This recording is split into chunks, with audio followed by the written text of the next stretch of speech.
She needs a date to her best friend's gala. He wants to settle down.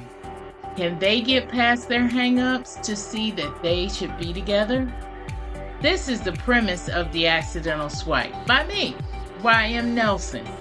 This steamy contemporary romance features Jason and Fortune, two people who've given up on love and are urged to use an online dating app to find someone.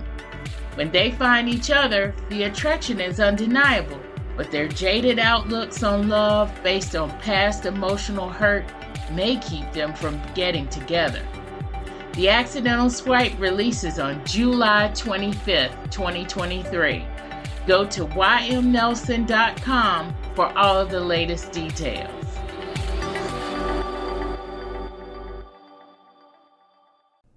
Hey everyone, I'm Y.M. Nelson, and you are listening to the Nerdy Romantics Podcast.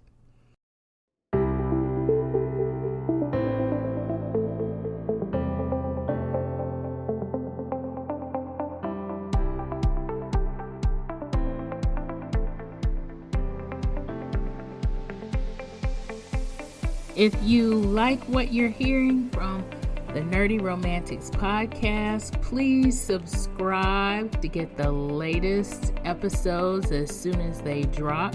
You can also find me on ymnelson.com. And let's talk more Star Trek Picard, more of my love fest for Star Trek Picard.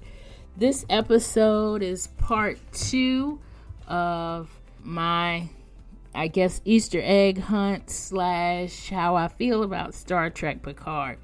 As of this particular taping or this particular recording of this episode, Star Trek Picard is almost in its second season.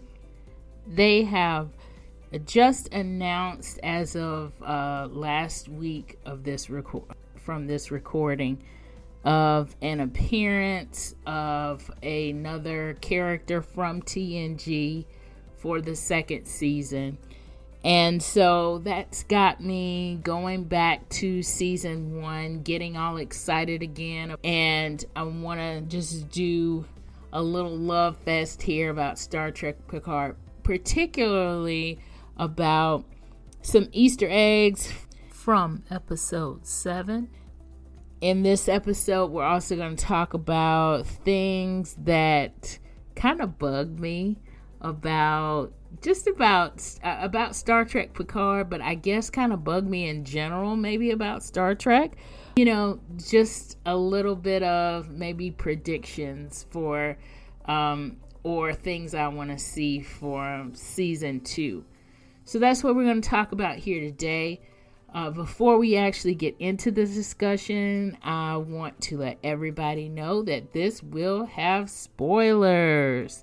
So spoiler alert, warning, there will be spoilers in this podcast episode.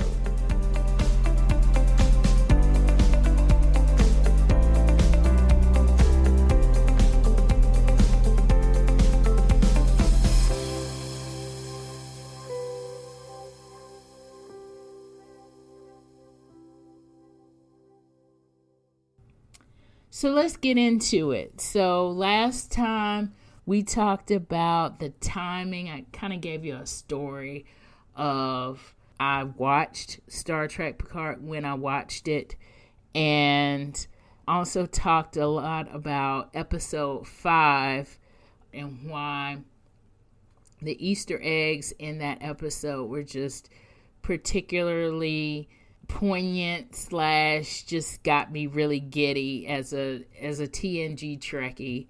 So let's continue and talk about episode 7. Basically, there's a few Easter eggs here. There's not a few. There's a lot of Easter eggs here that really get to me specifically as a TNG Trekkie. So a little bit of background about me as a Trekkie that I didn't talk about. I am definitely a TNG Trekkie. I love Star Trek The Next Generation. In fact, I love it so much that probably about 90% of the episodes, maybe 95% of the episodes, I can tell you what happens in the entire episode by watching the very beginning, that first part. Back in the day, for all you young folks that watch TV, back in the day, they had this little segment, probably about 2 minutes. Yeah, about 2 minutes before the intro music of a TV show started.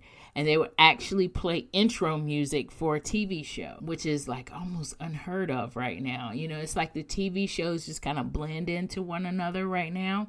Most of the episodes, I can kind of tell, like maybe if it's halfway into the episode and like you just show me like a second or two, maybe 30 seconds halfway into an episode, I can tell you exactly what the episode is about. So that's how much of a TNG fan I am.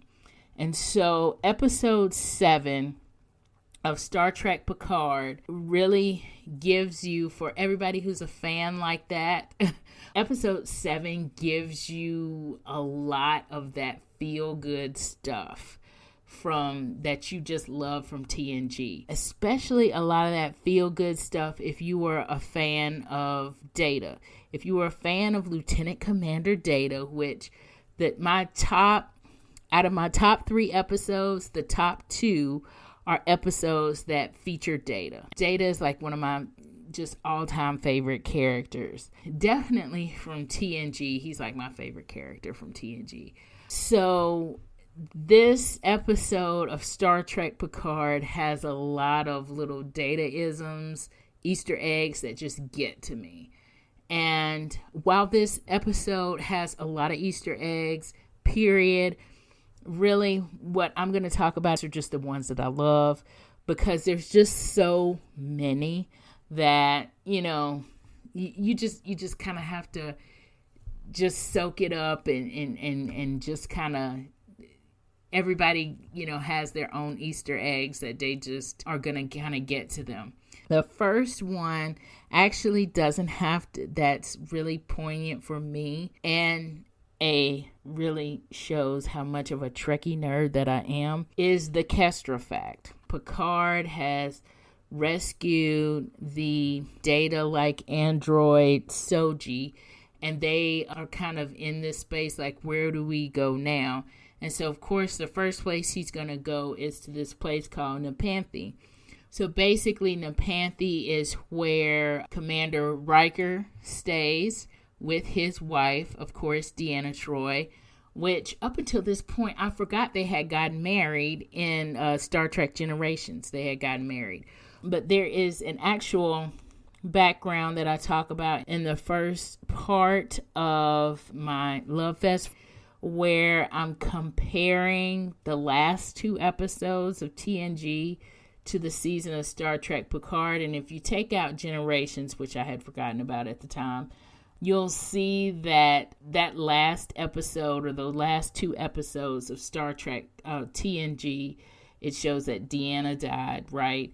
And that's one timeline. Of course, he tells them about the timeline, and he does that to kind of prevent them from going down that same path kind of thing. So, having that in my mind as I'm binge watching Star Trek Picard, I'm thinking, Worf and Deanna Troi were together at the end of TNG. In that alternate timeline, they showed that they were together and Worf and Riker had this feud going on or whatever, and all that kind of stuff. And so those are the kind of things that they wanted to prevent in the future. So that's, of course, what was in my mind. And I'm like, wow, they ended up getting married. Where's Worf? But as I watched and as I kind of pieced together some other stuff I forgot, so this makes sense. But the big Easter egg for me is the Kestra factor. Riker and Deanna Troi have had 2 kids. One of them is still alive, and her name is Kestra. That immediately got to me. And of course, I'm total, like a total emotional basket case sometimes. So I'm like, oh my gosh, they named her Kestra. That is so awesome. Kestra is Deanna's sister who died very young. Like Deanna was like a baby, I think. And Kestra had an accident and died. And there's only one episode where she's mentioned in TNG. So the fact that they named their daughter Kestra was just, I was just like, oh my gosh, it just gave me chills. It's so great. So that's the big Easter egg for me. But then there are a lot of little Easter eggs, and they center around Data. Because, of course, Soji finds out that she's an android and finds out that she is a Data-like android. Basically, we learn a lot about, or we get these little Easter eggs about Data, which just, kind of just gives you these little, oh my gosh, yes, that's how he was. That, all of this other kind of stuff. You just get these little chills and get these little giddy, like, oh my gosh. So Kestra is talking to Soji, for all intents and purposes, one of Data's daughters, and is asking Soji about, things that she does. And that's based on stuff that Data has done, right? Kestra asked Soji if she likes to play the violin, which it was a Data thing. If she liked Shakespeare, remember that's a Picard thing, but then that's a Data thing as well. She asked Soji if she dreams. There's this whole section where Data starts to explore dreaming. These are, kind of things that Kestra asked Soji, and these are very Data-like things. There's also this discussion if Soji has, mucus, if she has saliva, because again, this goes to Data wanting to be human and Data having this big desire to be human. So it would be a big thing that his daughter would have more human qualities, right? So those are some big things. And near the end of the episode, you notice that as they're getting together to eat, Riker, Picard, Deanna Troi, Kestra, and Soji, you'll notice that Soji does a head tilt. When you notice it, you notice that is a definite Data thing. He used to do that all the time. That was his thing. He was like curious, and he would do his little head tilt. There are a lot of other kind of cool Easter eggs that happen in episode 7. Basically, Riker's house could be right from a log cabin in Alaska, where Riker is from. We see a lot of Deanna stuff coming out. She mentions as ship's counselor, blah, blah, blah. And of course, she's not ship's counselor, but it harkens back to the time when she was.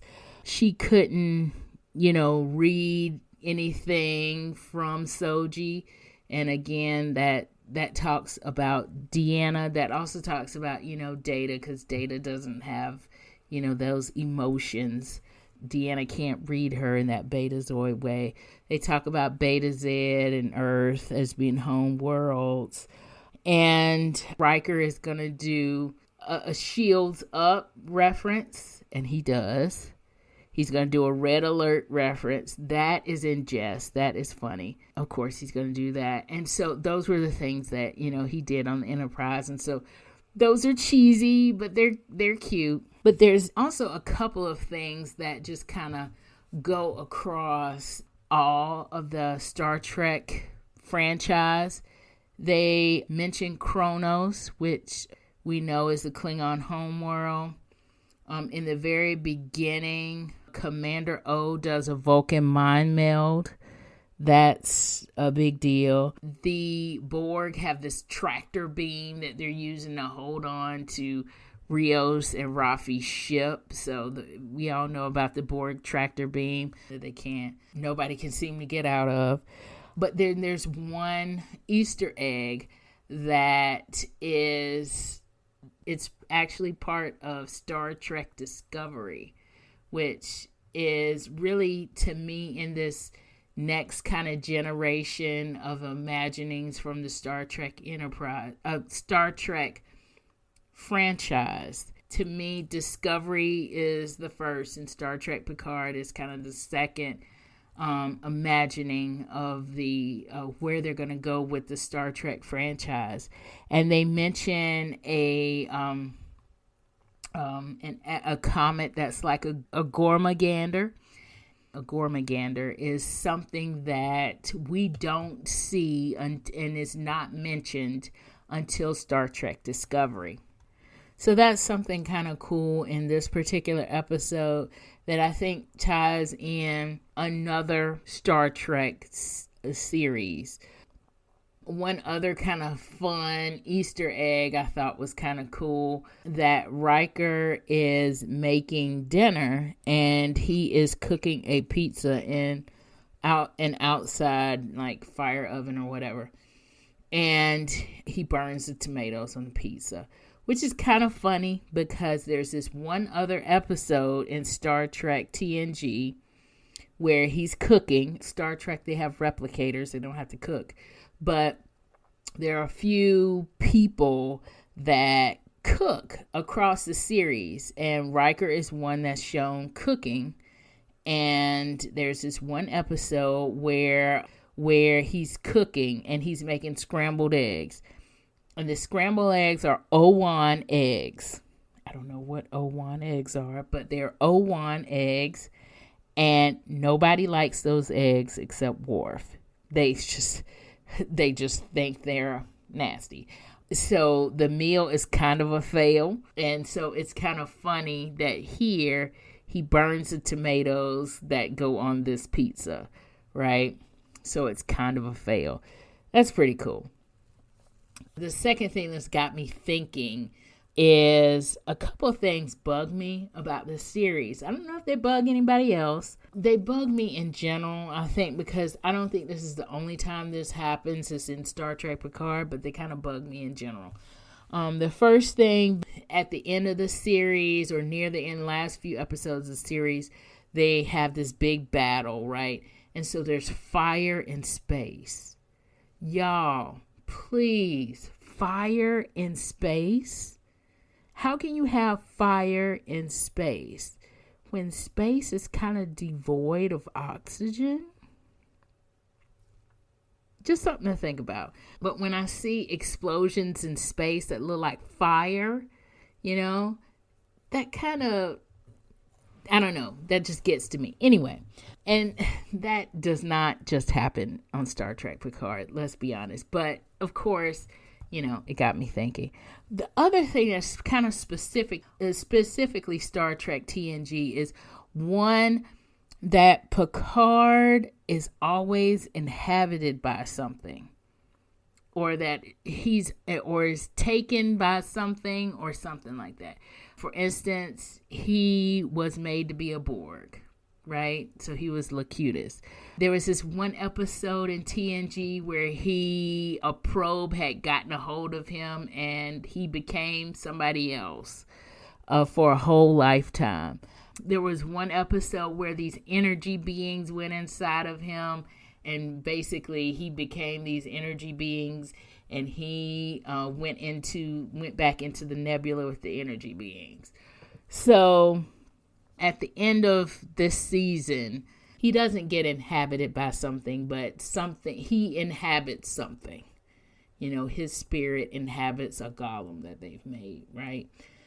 So I just think that's just wow. But it's just weird how that happens. We see, and I think part of the reason why they do this is they want to give Picard longevity for as long as he wants to play this role, but also give him an out, because there's one kind of tie over that is kind of neat but not neat from the last couple of episodes of Star Trek TNG. There's a reason why of course, he goes 25 years into the future. And why they don't believe that he's gone 25 years into the future is because he has Iracine syndrome, which is some kind of brain thing. And so at the beginning of Star Trek Picard, we find out he does still have some kind of brain thing. And this some kind of brain thing is now gotten to be bad. And as far as I can remember, they don't name it Iracine syndrome here, but he does have some kind, they might have. I'm not exactly sure on that. And then the last thing is, does anybody notice how many times Data has tried to die? At the end of Star Trek Picard, he's basically just saying, listen, Picard, you have got to kill me off. Please take my conscience out of this particular thing. I want to die. The whole kind of intrigue with me and the whole kind of I need to watch this to see what happens kind of thing with Star Trek Picard is because on the trailer I saw Data. And the fact that I saw Data and Data was alive is inconsistent with the timeline of Star Trek TNG with the movies put in. Because in Star Trek Nemesis, he dies in Star Trek Nemesis. And actually, Brent Spiner said something around that time because, of course, a lot of people didn't like that movie for whatever reason. But I think part of the reason that they didn't was because Data died. And there was this big thing in TNG that Data was going to outlive all of them. And then the thing is Data is an android, so Data really can't age. Well, at some point, they're going to have to kill Data, right? Because the actor who plays Data ages. And so that was kind of Brent Spiner's thing in an interview that he did shortly after Nemesis came out.